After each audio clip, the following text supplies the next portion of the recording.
당신의 영혼은 안녕하십니까? 소울케어 미니스트리 엘리사리입니다. 오늘은 제가 그동안에 준비한 내용들 중에서 여러분들과 공유하고 싶은 부분들입니다. 어쩌면 전달이 어려운 부분들도 있을 것입니다. 그러나 가능한 쉽게 말씀드리겠습니다. 장로교 목사이며 복음주의 신학자로서 또 우리의 영적 스승으로 이성에서의 도피, 그러면 우리는 어떻게 살 것인가 등의 저서로서 우리나라에 소개되었던 프랑시스 셰퍼는 왜곡된 자신을 판단의 중구로 삼는 세속적인 휴머니즘 말로 기독교 안에서 가장 경계해야 할 것이라고 말했습니다. 그것은 우리의 내면의 거울은 누구나 조금씩 그리고 좀 더 왜곡되어 있다는 것을 말해주고 있는 것입니다. 우리는 이러한 셰프의 경고를 심각하게 받아들여야 할 것입니다. 그리고 우리는 있는 것을 있는 그대로 볼 수 없는 삐뚤림에 의한 판단과 정죄의 어리석음보다는 영적 지혜의 분별력을 갖추어 나가야 할 것입니다. 그런데 이 영적 지혜의 분별력은 아이러니하게도 우리의 마음의 상처에서 온다는 것입니다. 아마 국내에 소개된 지 오래됐죠. 나는 왜 이유 없이 아픈 것일까의 저자, 프랑스의 유명한 심리치유사이며 정신과 의사인 기 크로노는 그의 마음의 치유에서 지혜는 치유된 상처에서 온다라고 말하고 있습니다. 또한 미국의 탁월한 컴퓨터 지질학자이며 또 양자과학의 전문가인 그렉 브레이턴도 상처는 스승이요 지혜의 교훈이라고 말하고 있습니다. 그는 이어서 이렇게 말합니다. 왜 상처를 받았는지 이유를 깨달을 때에 터널 끝에서 반짝이는 불빛을 보게 될 것이다. 그제야 가슴을 핥힌 사건들이 다르게 느껴지기 시작하고 상처는 지혜가 된다. 그리고 치유가 시작된다 라고 말합니다. 이 탁월한 가르침들은 한결같이 우리 영혼에 대한 돌봄과 우리의 정체 해석에 대한 인식을 깨우치는 교훈들입니다. 또한 솔케의 저자 피트로드는 당신의 영혼을 관리하려 해서 우리는 결국 흙으로 돌아갈 육신을 위하여 영양가 있는 음식을 섭취하고 체력 단련에 힘쓰며 몸에 이상이 생길 때는 즉시 병원으로 달려가지만 막상 영원히 존재하게 될 우리의 영혼을 위해서는 어떠한가? 라고 진지하게 묻고 있습니다. 여러분은 이 질문에 어떻게 생각하십니까? 물론 대부분 공감하실 것입니다. 그는 자신의 목회 40년을 정리하면서 내가 가장 깊이 깨달은 것은 영혼을 제대로 돌보지 않으면 그리스도의 몸인 교회가 망가진다는 사실이다. 내적 삶의 개발인 영혼의 관리를 소홀히 하면은 성도들이 제대로 성장하지 못한다. 하나님이 원하시는 교회는 병든 영혼들의 집합수가 아니라 영혼의 잠재력, 즉 내적 능력으로 달란트, 부르심의 사명을 말씀합니다. 영혼의 잠재력을 온전히 끌어내는 훈련소이다. 그리고 교회는 우리 주 예수 그리스도의 거룩한 신부로 단장되어야 할 당위성을 가지고 있다라고 강조합니다. 그렇습니다. 우리의 영혼도 관리를 정말 원하고 있는 것입니다. 그러므로 사도 요한은 요한 3서 1장 2절에서 이렇게 말씀합니다. 사랑하는 자여 내 영혼이 잘된 같이 내가 범사에 잘되고 강건하기를 내가 간구하노라. 범사에 잘되고 강건하기 위한 우선순위를 어디에 두라는 말씀입니까? 영혼에 두라는 말씀이죠. 그 위대한 예수님의 산상수훈이나 마음밭기행에 대한 말씀의 비유도 결국 우리 영혼에 대한 말씀입니다. 저는 오늘 교회의 이러한 갈등들은 소위 재책신학과 수칙신학의 관점에서 풀어야 할 문제라고 봅니다. 이 재책신학과 수칙신학에 대해서는 다음 기회에서 자세히 다루기로 하겠습니다. 오늘은 간단하게 그 개념 정도만 말씀드리고자 합니다. 이 재책신학이란 감정적 갈등을 겪고 있는 사람들을 향하여 너는 죄 가운데 있기 때문이다. 혹은 믿음이 부족하기 때문이다. 아니면 그들은 죄 가운데 있고 하나님의 말씀을 충분히 삶에 적용하지 않기 때문이다 라고 고통받고 있는 사람들을 정죄하는 신학적 관점을 말하는 것입니다. 마치 욥이 친구들로부터 받았던 비난처럼 말입니다. 이 내용은 저희 강의한 자아의 탐구와 회복에서 욥기에 나타난 치유와 회복에 잘 나타나 있습니다. 그러나 수치 신학은 이와 다릅니다. 그 사람이 왜 중독을 끊지 못할까? 왜 그 사람이 자살을 결심했을까? 라는 죄 가운데서 헤어나지 못하는 원인에 포인트를 두는 것입니다. 반복해서 짓는 죄는 반드시 원인이 있다는 것입니다.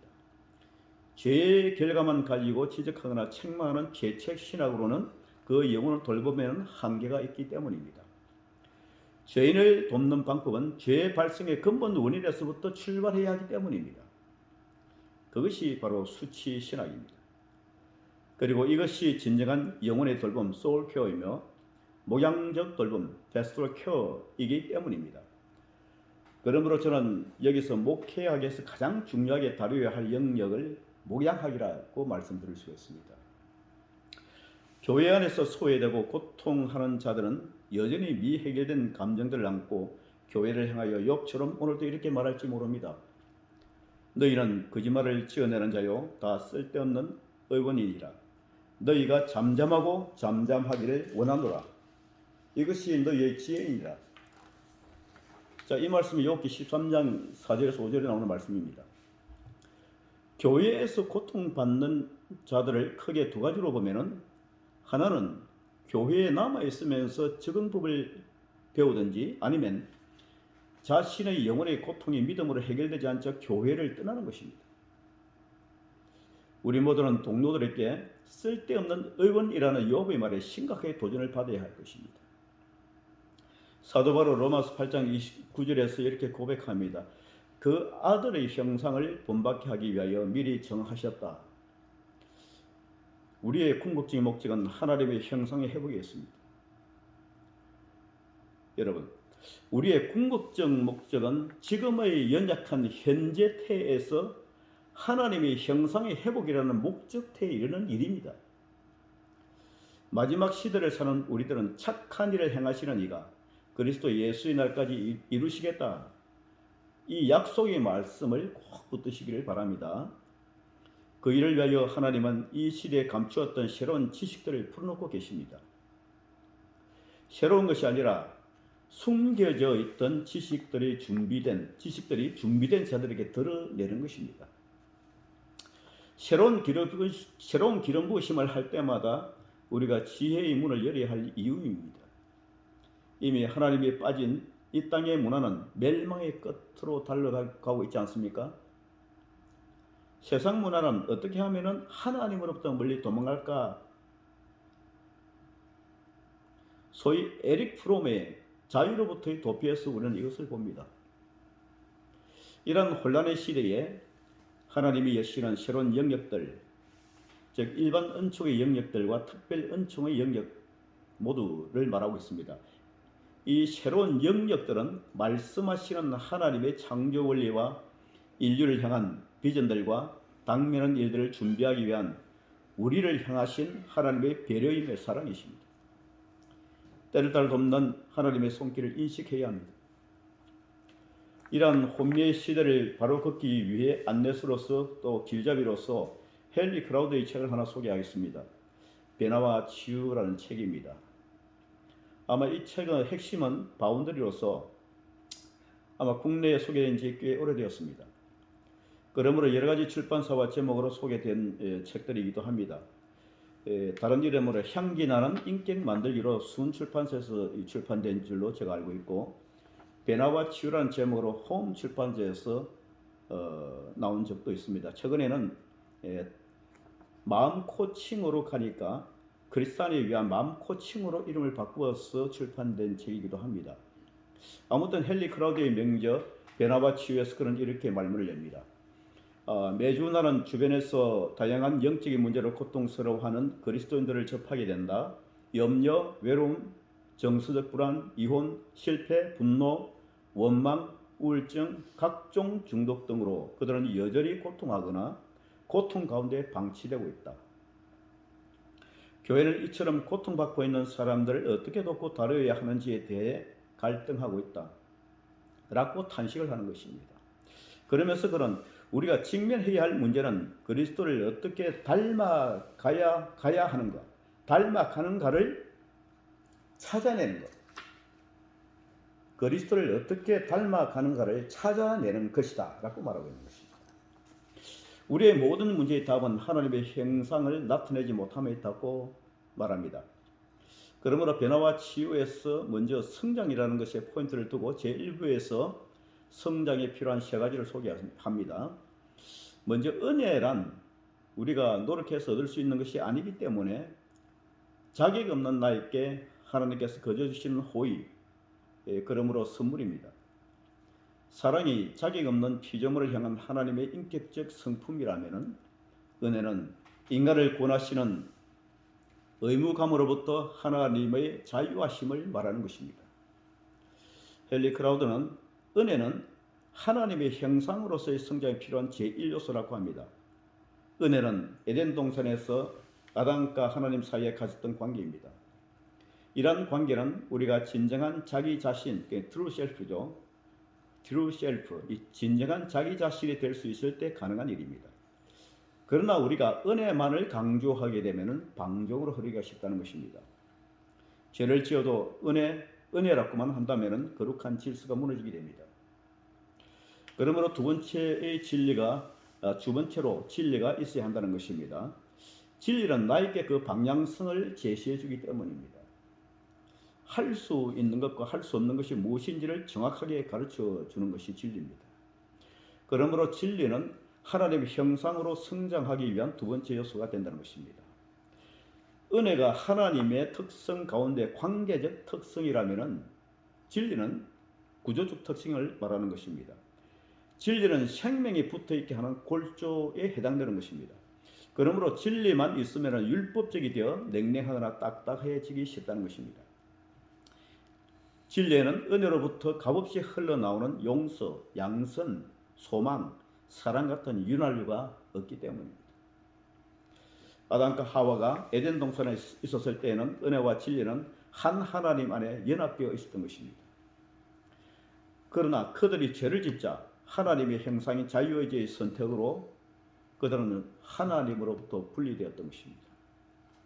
그러자 은혜가 충만하시고 진리로 가득하신 하나님과의 관계를 그만 상실하고 만 것입니다. 은혜 없는 아담과 하와는 수치심을 느꼈던 것입니다. 수치란 상실에 대한 부족감의 느낌이라 할 수 있습니다. 사실 수치와 수치심은 서로 다른 개념입니다. 기회가 되는 대로 말씀드리겠습니다. 창세기 3장 8절에서 10절에서 수치심과 죄의식이 이 세상에 들어오게 된 것입니다. 이 수치심과 죄의식에 대해서 앞에서 수치신학과 죄책신학에 대해서 잠시 언급했던 부분들입니다. 아담과 하와가 하나님과의 관계가 분리되었을 때에 진리와 은혜의 관계에서도 분리가 일어났던 것입니다. 이 진리는 그만 율법이라는 형태가 되어버린 것입니다. 그러므로 은혜가 없는 진리는 심판이다 라고 말하는 것입니다. 로마서 3장 19절을 보겠습니다. 제가 대신 말씀을 읽어드리겠습니다. 우리가 알거니와 무릇 율법이 말하는 바는 율법 아래에 있는 자들에게 말하는 것이니 이런 모든 입을 막고 온 세상으로 하나님의 심판 아래 있게 하려 함이라. 그리고 4절 15절 말씀에는 율법은 진노를 이루게 하나니 라고 말씀합니다. 그러므로 은혜 없는 율법은 우리를 망하게 한다는 뜻입니다. 율법 아래에서는 아무것도 성장하지 못한다는 것입니다. 내가 옳고 바른 일을 해야만 나는 너를 사랑할 것이다. 이것이 컨트롤된 사랑입니다. 즉 왜곡된 사랑입니다.